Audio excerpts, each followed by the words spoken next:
Hello and welcome to our inspired chat this week with the lovely wellbeing team, with Carl, myself, Susan, and a guest appearance from Mr. Samuel Godfrey himself, our boss. No, we don't have bosses, but thanks for having us, guys. I'm privileged to be involved this week. I said to Carlos when there was an opportunity, let me get involved, so thank you. You're welcome. So this week, our topic that we're going to discuss openly, which I hope will give some inspiration, some ideas for other people and the listeners, is all about the topic of confidence. Now, interesting, the word confidence comes from the Latin word fidere, which means to trust.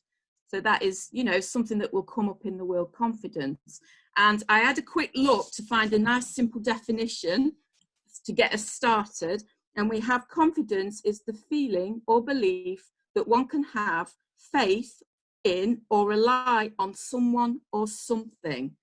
So that's quite an interesting thing to start on, I feel.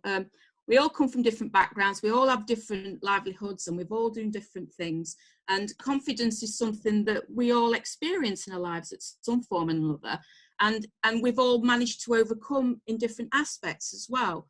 So it would be interesting to find out, how we view confidence and how we've overcome this subject. So who would like to go first? Carl?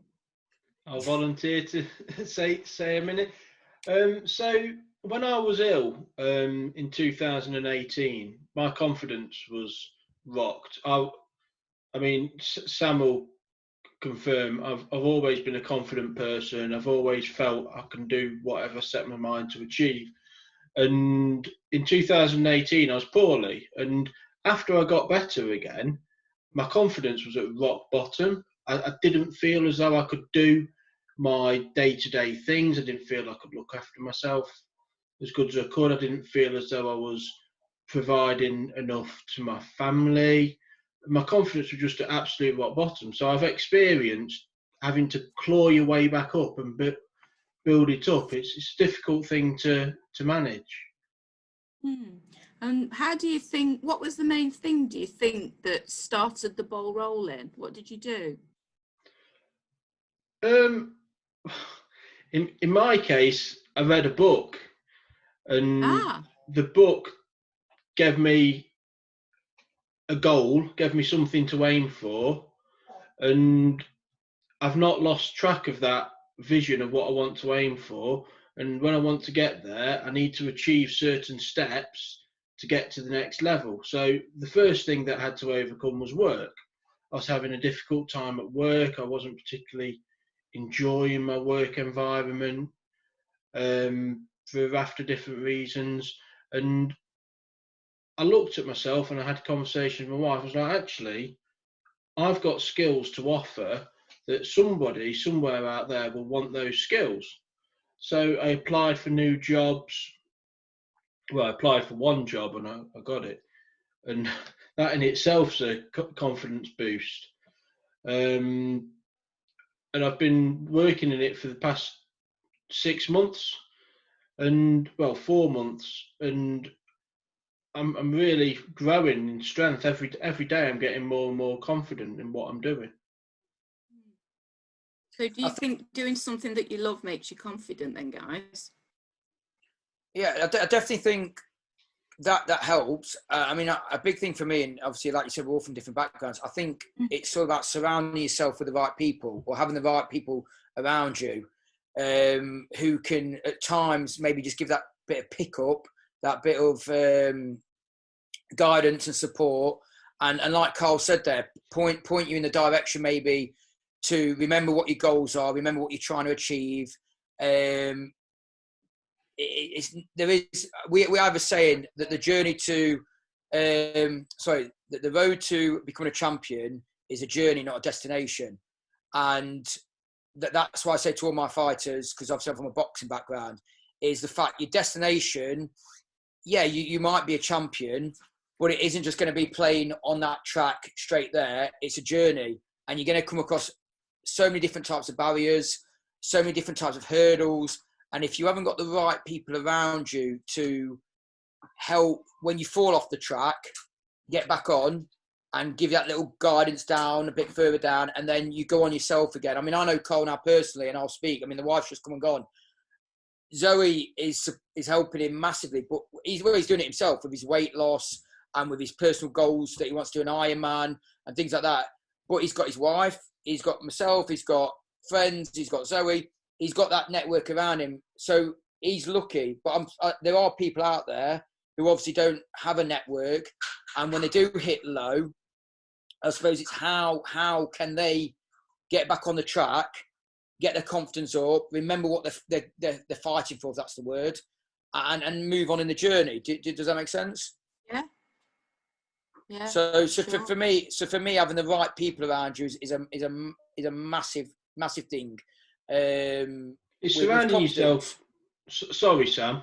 Just to add on what you just said there, surrounding yourself by people that are positive about not just what you're trying to achieve today, they're positive about life in general. So if you say to yourself, get a room full of people and say the word beautiful, what happens to everybody? Everybody smiles and they go beautiful, and they feel happy. It's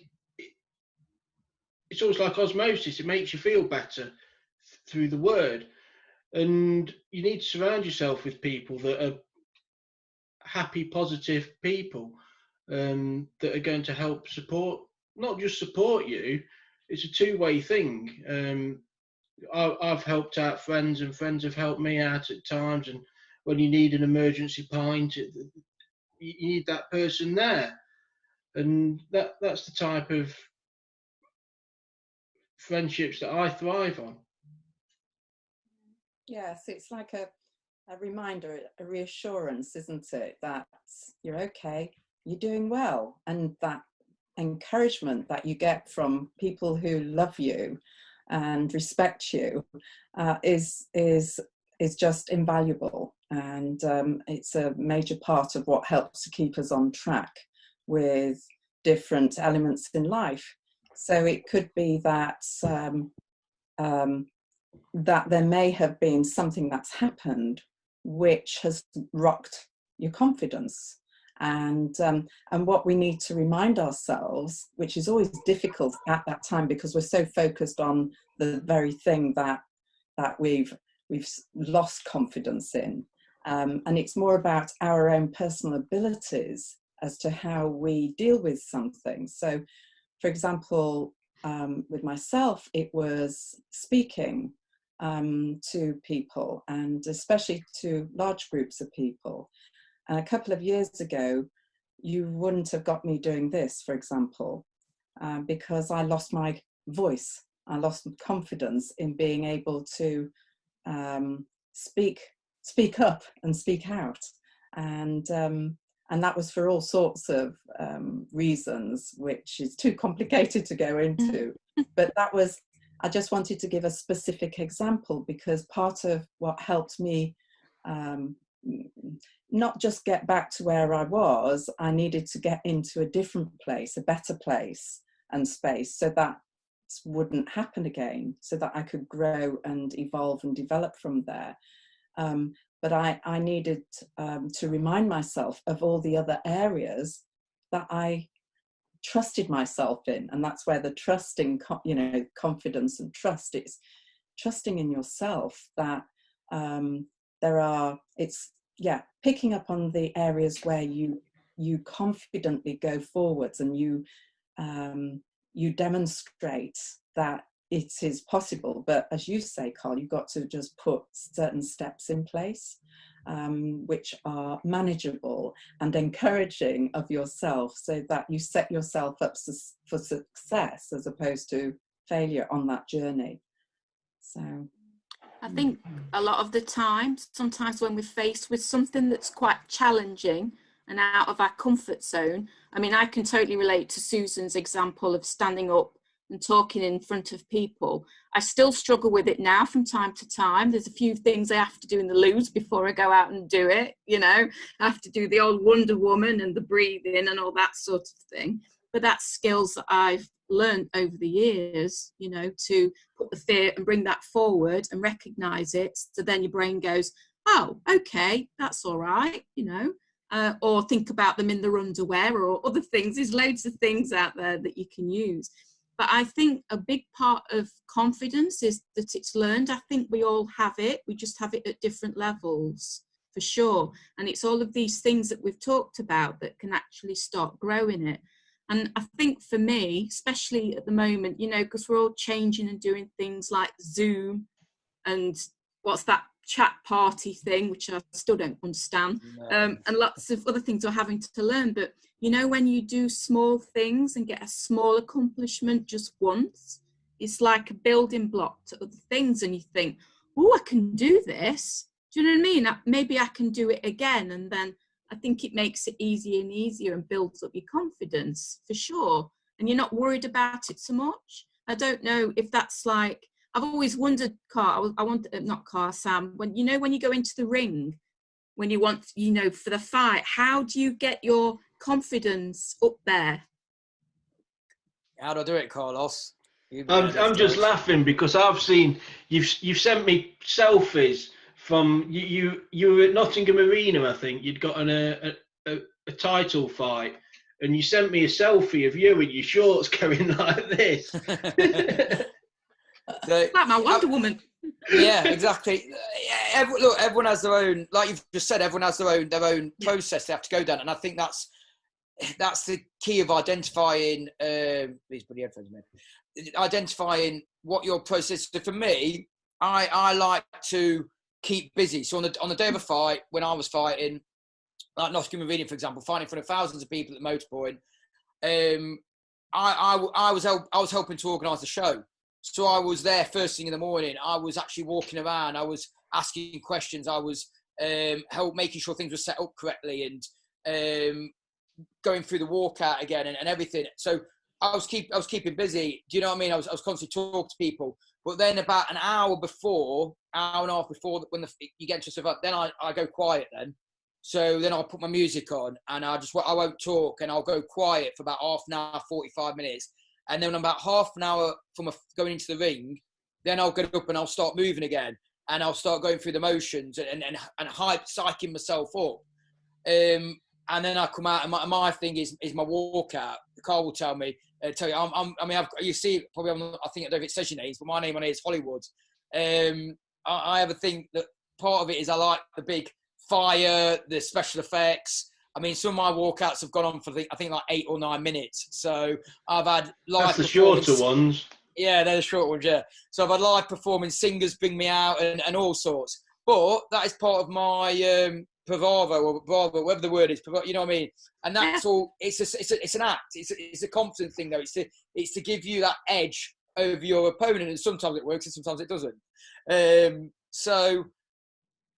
yeah, I think everybody's different, aren't they? And everybody has their own way. And I think the key is, and I go back to it again, is having the right people around you so you can find that inner strength inside you to realise whatever your goal is, whether your goal is just to go outside of a day or whether it's to run a mile or whether it's to just get a job and go to work. Everyone's goals are different. And everyone, I mean, my background is education, and I used to work a lot with, I was in secondary school education as a PE teacher, but I actually then moved from mainstream PE to working in the inclusion department with like the SEN kids, special educational needs. And a lot of these kids were all of them, they were brilliant in their own right. Do you know what I mean? They had their own skills and they were brilliant in their own right. They just needed someone to give them that well done, that you've done good there. And to some of these, I can remember there was a year 7 kid, I won't name him, but I know his name. I think he's on my Facebook now, to be fair. He's a lot older now, obviously. But I can remember him at year 7. So year 7's my Alfie's age, 11 years old. And he's running around the school in a panic because he's lost his phone. He's had his phone nicked or lost it. And I was like, look, calm down, we'll find. No, you don't understand. He used to go and work with the travellers doing tarmacking and stuff like that in year 7. And he'd lost his phone and didn't know what he was going to do. You had another child who was falling asleep in the class. And why he falling asleep? Because he was doing the night feeds for his mum, who was an alcoholic and was asleep. And for them, an achievement was just to get up and come to school, or it was to see the day through, or it was to survive, mate. Some kids, do you know what I mean? And so everyone's goals are different, but the common denominator that I think everyone needs, and unfortunately some people don't have, is that guiding hand around you to just say, look, you're doing well, everything's going to be all right.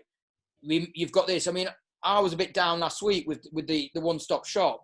The engagements had dropped a bit. People weren't seem to get involved, and I honestly thought I was letting you lot down because you two, Sarah and Susan, I've never even properly met before. And I can't thank you enough for everything you're getting involved in. Off your own back, you've got involved, and I can't thank you enough for that. But, oh, hold on, here comes. Right, say hello, mate, and then I just need to... We've got a head coming in. Right, let me talk, good lad. So, I can't thank you enough, but last week I felt like I was letting you lot down because I just thought, people aren't getting involved, what's going off, etc. But then all of a sudden, Sunday, we had Chelsea perform, bit of a new performance. A lot of people got involved with that.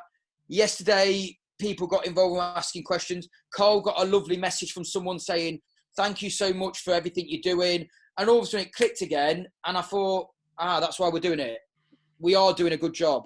Everyone, and then this week, touch wood, I don't want to jinx it yet.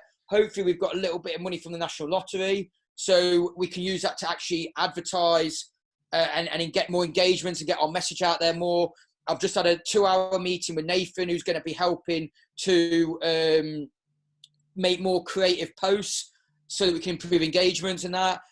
So that's my confidence back up again now. I'm talking loud because when I'm quite passionate about something, I get talking loud, and Zoe will step in a minute and say shut up and keep the noise down. But that's my confidence. So yeah. You know what I mean? But that's because I'm surrounded by fantastic people here who are helping do a good thing, I think, anyway. And I'm lucky. So again, it goes back to having that 1 or 3 or 30 people around you, if you're lucky enough, who are positive people who can just remind you every so often you're doing good or you're on the right track. And then, like you said, Sarah, your confidence goes up that little notch and keeps going up, doesn't it? Yeah, because it's goals, it's faith in other people, and it's remembering why you started. Exactly. So we've got to remember that as well. We've got to remember where we're going, but why we started in the first place. And, confidence it does trough, it peaks and troughs. And, it's all of those things that we've mentioned, visualization, or it can be goals and aims and other people and accomplishments and all those sorts of things that can just help. I mean, interestingly, you mentioned preparation as part of your day, and getting busy.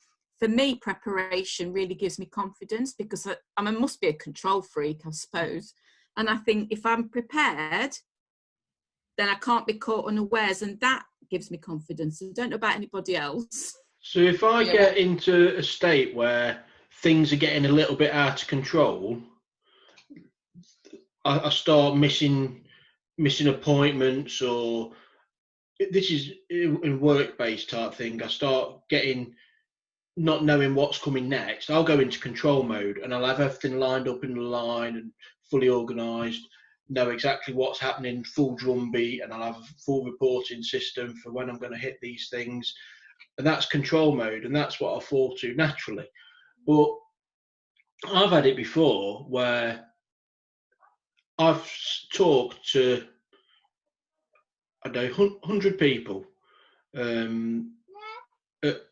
at work or at a conference. I've talked to 300 people. Not phased in the slightest. Doesn't faze me. Yet talking in front of you three, my confidence, it's almost like I feel sometimes, am I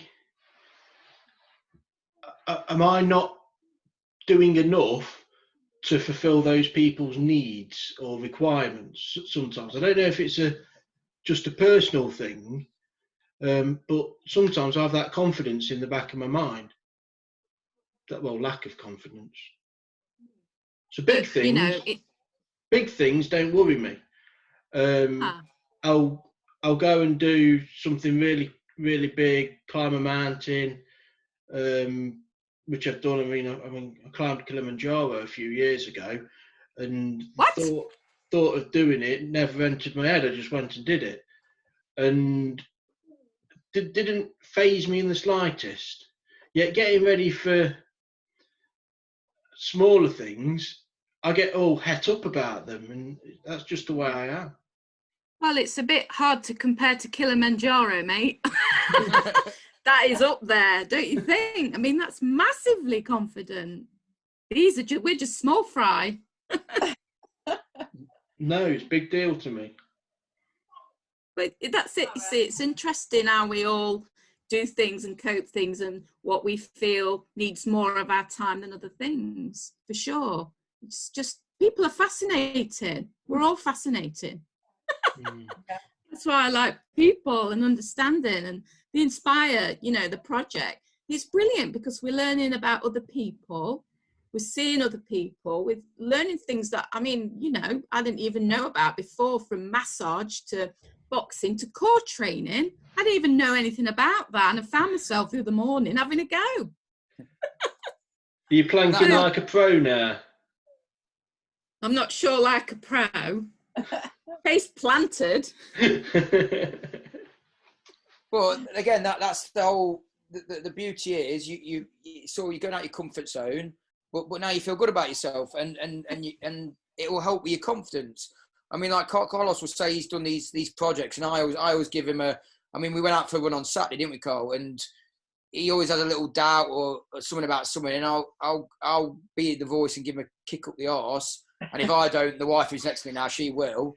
And that gets him going again. But it's over the littlest of things, like he just said here, and it just shows how actually confidence has such different forms. Yeah. Because he can quite happily go up Kilimanjaro, or in the past sign up to do a boxing fight, but talking to a couple of people behind a screen, he's questioning his ability. So it just shows that I think a lot of people with confidence might straight away associate it with, like you said, standing up in front of a lot of people to talk, or doing a massive event or something. Well, actually, it could just be going out the front door to go and buy some milk from the shop.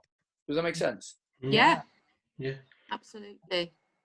When you're really bad, if people are not well, just stepping outside the house is a big deal for people. Having the confidence to do that, having the confidence to answer the doorbell. I've not personally suffered with that like that, but I do know people that have. Yeah. I think past experiences can have an effect on us, positive and negative. Do you know what I mean? And I think, like we said before, it can affect your confidence in different ways, can't it? Depending on how you feel on the day, or your mood, or whatever it is that you're doing. For sure. So thinking about, if you was to give one top tip to everybody, if anybody listening now, what would be your best tip then, do you reckon? If they've got it. Do you want to go, Susan? I'm putting you on the spot now. Yeah. You're the one on holiday, so we can put you on the spot. My brain's all relaxed and mushy. Just breathing's a good one, isn't it? Another shelter